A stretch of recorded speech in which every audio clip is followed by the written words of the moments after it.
A wet bulb event is heat that can kill in the shade. Your skin sweats, your pulse rises, and the air refuses to take the water away. The warning hides inside a simple experiment. Wrap a thermometer bulb in wet cloth and let evaporation pull heat out of it. In dry air, the wet bulb falls. In saturated air, it barely moves. At full humidity, the wet and dry readings meet like a verdict. By the end, one number will explain why some heat waves become traps, why fans can lose their power, and why humidity can turn survival into a countdown. The human body carries its own emergency cooling system. Sweat spreads across the skin, and evaporation steals heat with the quiet efficiency of a machine. Dry air gives sweat somewhere to go. Moisture lifts off the skin, heat follows it, and the body buys time under a hostile sun. Humid air is already crowded with water. Sweat lingers, cloth stays wet. The room grows heavy, and each breath feels warmer than the last. That wet cloth on the thermometer becomes a stand-in for human skin.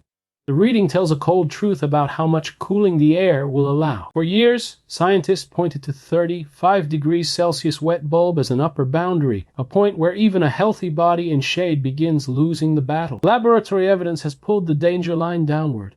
Age, exertion, medication, illness, sunlight, and still air all narrow the margin before collapse. A fan helps when evaporation works.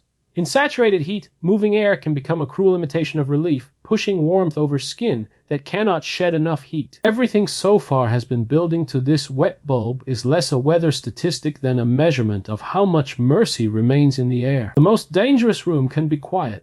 Curtains drawn, air still. Concrete holding the day's heat while the night offers no escape. Outside, the risk grows sharper for anyone carrying weight, laying asphalt, harvesting fields, or standing under metal roofs while humid air gathers around them. A cooling center looks ordinary until you understand what it is defending. Fluorescent lights, cots, bottled water, a thin border between life and heat. The forecast number that feels abstract in the morning can become a closed door by afternoon, especially when humidity climbs and wind dies.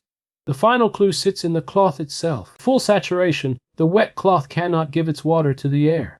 The wet bulb and dry bulb meet, and the atmosphere announces its refusal. Once cooling fails, the crisis moves inward. Core temperature rises, organs strain, judgment blurs, and the body begins spending the last of its reserves. This is why humidity changes the meaning of heat.